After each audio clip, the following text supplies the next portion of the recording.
Here is Jared Fogle. You may have seen him on the news or a talk show. Jared Fogle, moments after agreeing to plead guilty to child pornography charges. This is Jared. He weighed 425 pounds. And now I'm like this. Children as young as 6 years old, 14 victims in all. You can celebrate Jared's 10th anniversary of taking it off and keeping it off. You probably remember the infamous story of Jared Fogle, subway guy turned predator. But if you're like I was before making this video, you probably have no idea just how truly evil he was. For example, here's a text conversation between Jared and a prostitute, showing just how depraved he really was. It's Jay again. It was good seeing you at Harris. I'm horny again. Is your Asian friend available? Are you going to pay me too, or can I come back? I can pay you a little finder's fee. I'll pay you big for a 14 or 15-year-old. Do you have any access to any young girls, like 15 or 16? Why, baby? 'Cause it's what I crave. I would hook you up nicely if you did. How much? Because I have a cousin who is 15. What does she look like? If she's good looking, I would give you 300 and her the same. How did Jared hide this secret part of himself from everyone who knew him? Well, it's interesting to note that Jared didn't share many similarities with other offenders of his nature. He didn't have a childhood filled with abuse and neglect. He had a relatively easy and successful life aside from his struggle with weight in his teen and young adult years. He had good relationships with his family and was well off financially. So what caused Jared to become one of the most infamous predators of our time? Let's start from the beginning. Jared Scott Fogle was born into a Jewish family on August 23, 1977 in Indianapolis, Indiana. His parents are Norman and Adrienne Fogle, and he has both a younger brother and sister.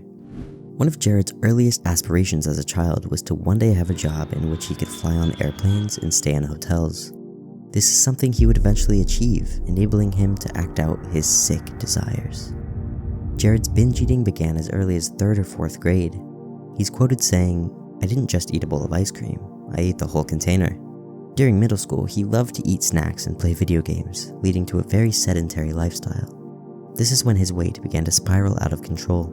His parents noticed this, and Norman, his father, who was also a family physician, told Jared he needed a sensible diet.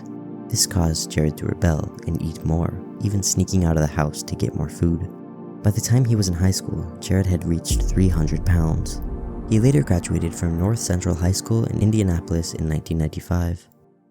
Now off at college, Jared was away from his family for the first time. When he returned home on breaks, his parents noticed he had gained 25 or 50 more pounds since the last time they saw him. They began to get seriously concerned, and family friends even started blaming his parents, telling them that they let Jared's weight get out of control. At this point, Jared began developing serious health issues as a result of his weight, such as edema, the swelling of the feet, ankles, and hands, as well as sleep apnea. A tape recording of Jared's snoring served as a wake-up call for him. He realized he was truly sick. He checked his weight and discovered he had surpassed the limit on the scale. After going to his father's office and using the scale there, he found out he had ballooned up to over 400 pounds. Though he had been made aware of how serious his condition was, he still didn't have the motivation to make a change until a few months later. One day, he noticed a Subway sign advertising low-fat sandwiches, and with his newfound mindset to get healthy, he began making a change. He replaced his 5,000 to 10,000 calorie per day food consumption to just one small turkey sub for lunch, along with one large veggie sub for dinner, as well as baked potato chips and a diet soda with each meal, totaling about 1,400 calories. In the first 3 months of committing to this new diet, he had lost 94 pounds and had also begun walking to class. Over a period of 11 months during 1998 and 1999, Jared had lost 245 pounds, slimming down his weight from 425 to a healthy 180. In April 1999, an article was published by Jared's former dorm mate in the Indiana Daily Student. The article focused on how Jared had lost 245 pounds by simply eating Subway sandwiches and walking. Following this, Jared was also featured in a Men's Health magazine article titled, "Stupid Diets That Work." These articles had garnered Jared a little bit of fame, but this was just the beginning of his future stardom. the subway he frequented took notice of Jared's story and took it to Subway's Chicago-based ad agency. They ran a regional TV ad campaign featuring Jared as a test. His first ad released on January 1st, 2000. Here is Jared Fogle. You may have seen him on the news or a talk show. He was inspired by Subway's great-tasting sandwiches. Jared believes in an active lifestyle, including lots of walking. At the heart of Jared's routine are Subway sandwiches. Hey, Jared. Hey, guys. At Subway, you can choose from 7 sandwiches with 6 grams of fat or less. The test ads were a massive success, so they began featuring Jared in more and more commercials, as well as sponsored in-store appearances throughout the US. Jared was not a direct employee of Subway, but he did sign a contract with them which contained a clause stating that if he ever goes over a certain weight, the deal is off, though the exact weight was never disclosed. It's not known exactly when Jared's pedophilic obsessions began, but as we'll come to learn later on, they were likely caused after getting rid of his compulsive eating disorder. The life he had previously lived that revolved around food was now over, and Jared needed a new obsession. At this point in Jared's life, he had just graduated from Indiana University, Bloomington, and worked briefly in the revenue management department at American Transair. But he didn't need that job for long, considering the massive success he was about to receive at just 23 years old. He was quickly gaining popularity, becoming known as the Subway Guy. Not only was he doing commercials, but he had also begun giving talks on fitness and healthy eating. By 2002, he had gained enough popularity for an entire South Park episode to be dedicated to him, titled Jared Has AIDS. In 2004, he established the Jared Foundation, a non-profit that raised awareness for childhood obesity. At face value, this was probably the best direction Jared could have gone, improving his image tremendously. But behind the scenes, this is when everything took a turn for the worst. He began frequently visiting schools and community organizations to talk to children. It's not known for sure if Jared experienced pedophilic urges before this, but this new job of his had certainly given him easy access to children nearly every day. Shortly after this, a new Jared ad began airing in 2005. As you'll soon see, it aged horribly. Mr. Fogle, no denying your body's changed over the years. Yes. Sir, this committee must know, did you ingest anything that helped create this change in your physique? Yes. Go on. Usually a 6-inch turkey breast sub for lunch and a foot-long veggie delight for dinner. You get those over the counter? Little did Subway know, just 10 years later, Jared would be in the middle of a devastating court case that shocked the world. In 2007, a journalist and radio host named Rochelle Herman Wallerand went to the Sarasota Police Department. She told them that Jared had made inappropriate comments to her about middle school age girls. She had met him at a middle school health event. She showed the police recordings of conversations she had with Jared, as well as text messages between them. After this, she was sent by the FBI to record more conversations with him. Over the next 4 years, she and Jared became friends. But in reality, she was wearing a wire and serving as the FBI's confidential informant. He was captured on tape making several disgusting remarks about children, which we now have access to. Yeah, especially some in the middle school. I love the middle school, and the girls are starting to get, you know? Yeah. Because you know how much I love big, you know, I love you. Well, And, what's that? well, you know, kids are maturing faster nowadays. I know, which I love. Well, you tell me how to do that. You know, just talk to them, just get to know them, just everything, and just, you know, do a little touchy-feely things with them, you know, make them feel good. And it's a little more touchy-feely, a little more touchy-feely, a little more touchy-feely. And it's that kind of stuff. You have a boy and a girl? Yes. Yeah. Yeah. I would love to see them naked. Sure. So which your kids do you think I like better seeing naked, your son or your daughter? I don't know. You seem to like both girls and boys. Even after everything Rochelle had gathered against him for over 4 years, the FBI could not pursue a case due to them needing more substantive evidence. Because of this, Jared was allowed to continue harming children for 4 more years. But there's more to this story before his eventual capture. In 2008, a Subway campaign called Tour de Pants was released starring none other than Jared himself. Ironic, huh? The campaign celebrated the fact that Jared had kept the weight off for a decade, He also announced that he would be retiring his famous 60-inch pants to a museum when the ad tour came to a close. At this point, Jared ads had been running for a decade, and Subway felt they were becoming played out.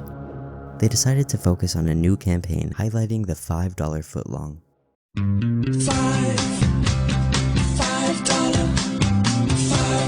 footlong. Meanwhile, Jared began to settle down now that he wasn't quite as involved with Subway.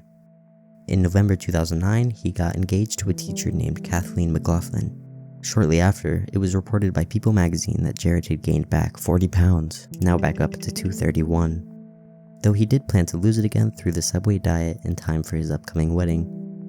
Jared and Kathleen finally married in August 2010, followed by them having a son together in 2011 and a daughter in 2013. Keep in mind, Jared still had an entire secret life of CP obsessions he was hiding from his family. From 1998 to 2011, Subway's revenue had tripled, largely due to Jared's ad campaign. By 2013, he had starred in over 300 Subway commercials and continued making appearances and speeches for the company even though he wasn't being featured in many new ad campaigns. He reached a net worth of $15 million. He was reportedly earning up to $2 million annually at the height of his career. Jared had basically won the lottery. He wasn't extraordinarily funny or smart or creative. He was extraordinarily ordinary. It was just through pure luck that Subway took notice of his weight loss journey and catapulted him to fame and riches. And Jared was about to throw it all away. This was his last ever Subway commercial. This is my story. Young guy eats too much junk food and gains a lot of weight. Guy changes his life by eating at Subway twice a day and walking a lot. Guy loses over 200 pounds and keeps weight off for 17 years. Guy now has 2 kids, and even more reason to pass on better eating habits to young people everywhere. This is my story. Ready to write yours? Subway, eat fresh. As you can see, they were going to pivot Jared's image from guy who lost weight to family man and new father. But their big plans for Jared's rebranding were made in vain.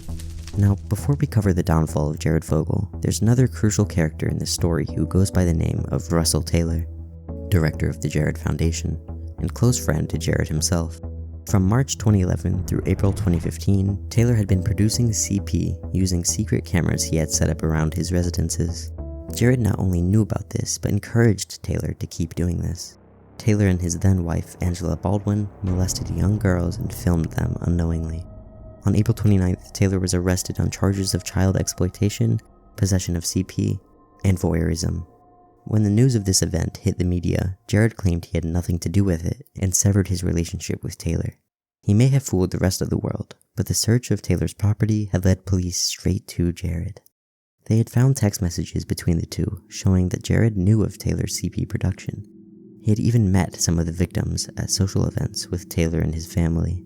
It was also discovered that whenever they took trips together for the Jared Foundation, Taylor would give Jared his laptop so that Jared could watch CP saved on the computer. This made it so Taylor didn't have to directly send him CP over the internet. Taylor also gave Jared a thumb drive which contained similar content. Less than 2 months after Taylor's arrest, Jared's home was raided by the FBI and Indiana State Police. They seized computers and other electronic devices, and what they found led to his arrest for distribution and receipt of CP. His collection contained hundreds of photos and videos exploiting children. Later that day, Subway announced that they had mutually agreed to suspend their business relationship with Jared. All references to him were removed from their website. During the court case against Jared, the FBI subpoenaed text messages from 2008 between him and Subway franchisee Cindy Mills.